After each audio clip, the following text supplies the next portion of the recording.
Hey, look at that over there. Oh, yeah.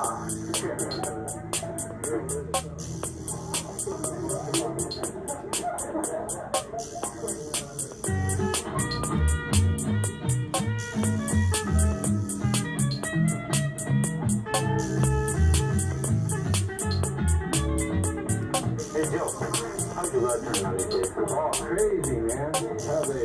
Like a dream. Then is it fast? Especially since you souped it up. What'd you do to hop it up anyway, Joe? Oh, I picked up a couple of jugs over here. Got a real neat bargain on it. Oh, yeah? You don't have to worry about money unless you've got the paycheck coming in every week, Joe. I've got that job right up at the Olympic Cleaners. It comes through. Won't answer that quit school.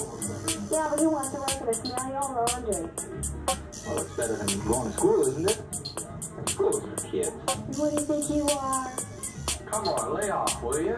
It doesn't matter how he makes it, just as long as he gets a buck. That's what I always say. Boss told me he was going to give me a job driving a delivery truck now. Raising pay. Crazy. Yeah. Hey, I can go up to the gas station and buy gas from you now. Yeah, but, well, I don't work at the gas station anymore. But I got a better job, all lined up now. All set up. Having a baby. You bet he has. Joe Conklin is one. Mike here is another. High school dropouts, boys and men's jobs. Not good jobs, of course, but jobs with paychecks that can buy an old jalopy or pay for its gas, or cover the tab on a big Saturday night.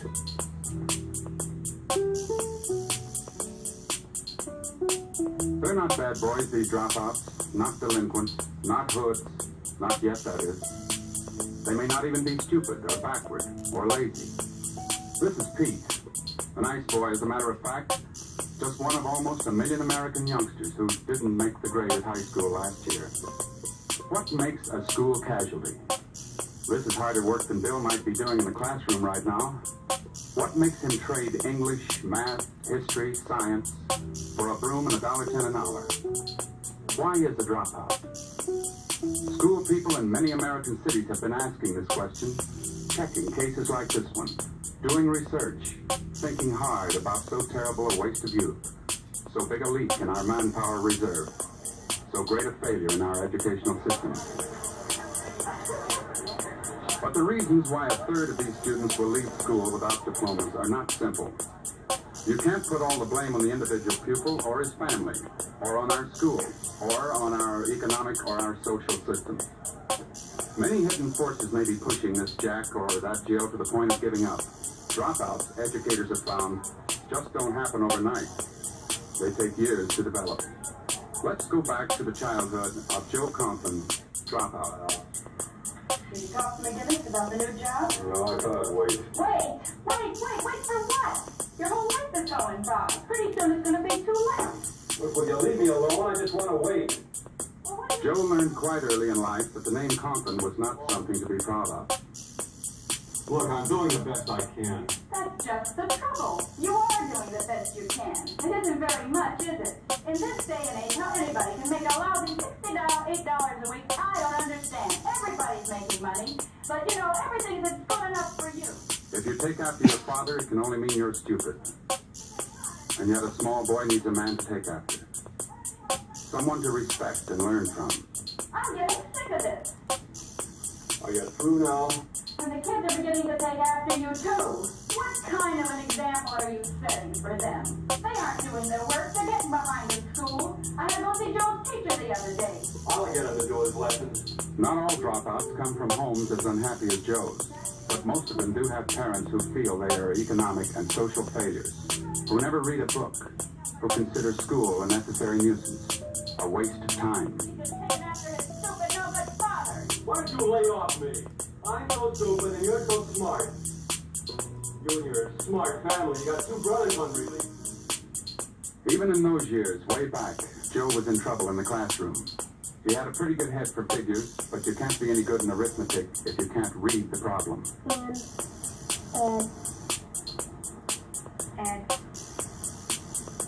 Addition.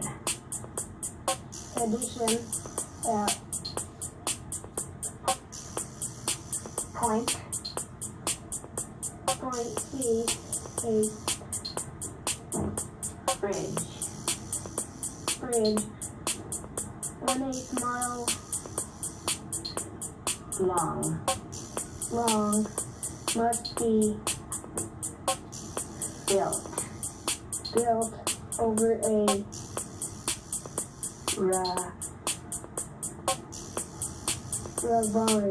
Ravine.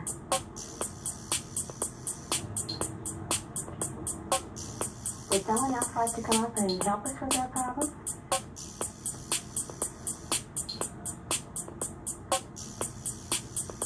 A teacher with 45 youngsters to handle just isn't able to spend enough time on a 5th grade boy who can't read. This map points to a bridge an 1/8 of a mile long must be built over a ravine. The extra charge estimated by the subcontractor is $8,000. So by the age of 10, Joe was already starting to become a failure in terms of the school situation. He didn't like the kids who showed him up so easily.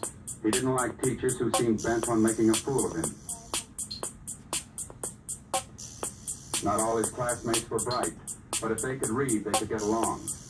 Many of them needed more help than they could get in the overcrowded classroom. Quite a few were working well below their intelligence levels. They all needed encouragement and higher standards to push them to their real learning potential. But there was no time for individual teaching. At least they could read. They had the key to the door of learning. But children like Joe just floundered in a sea of dancing letters that wouldn't shape themselves into words and sentences. If Joe had lived in another city, he might have found his way into a remedial reading class like this one. For many children have trouble translating the written word into sound and meaning. Today, most schools provide special help for such children. Most of us caught the knack of learning to read early and easily. We never think of reading as a complicated function of eye, ear, speech organs, brain, memory, and motivation.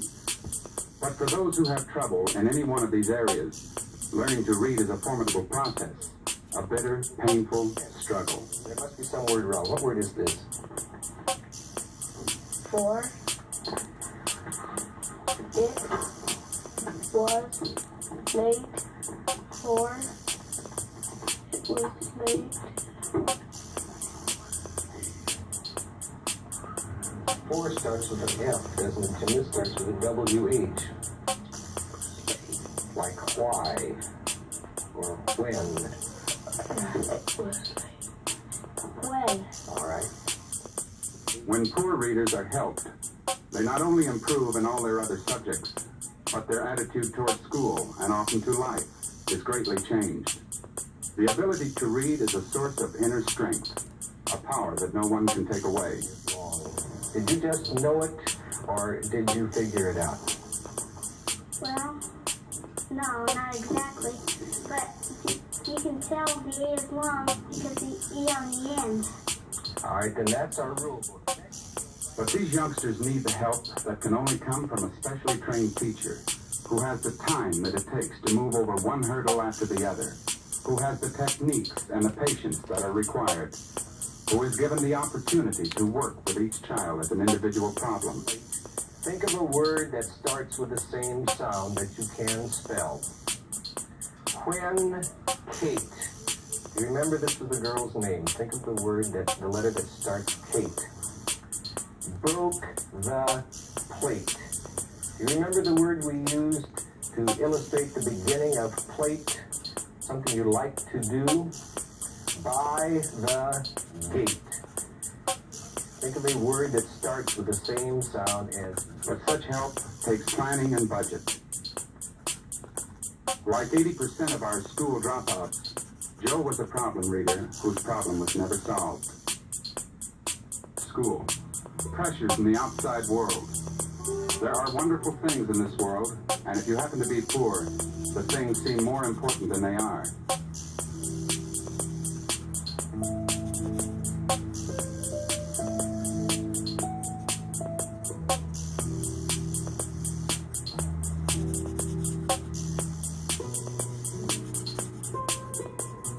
A small boy is not unaware of our pressures to have, to get, to own things.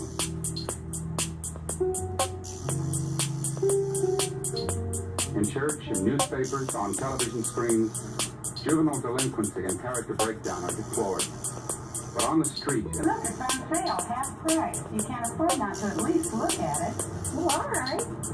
Joes are affected more strongly than other children by such pressures because they are the have-nots, and their hungers are consequently shocking. Can't be bad for the gosling. School, they say, is for kids. By the time Joe was 15, even then, he had no real friends, no interests in common with the youngsters who were winning their individual battles. Hooky, we used to call it. Joe and his friends call it goofing off.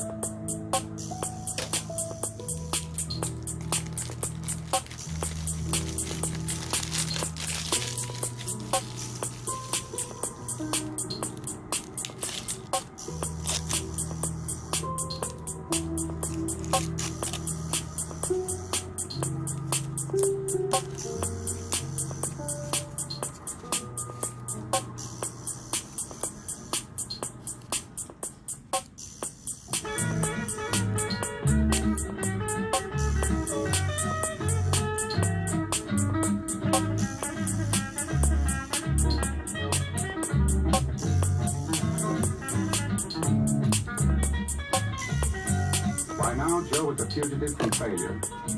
It's not really fun, but at least you're out of prison, away from nagging parents, away from disappointed teachers flattering you with a steady stream of D's and F's. Who cares? Why worry about teachers? Life is short.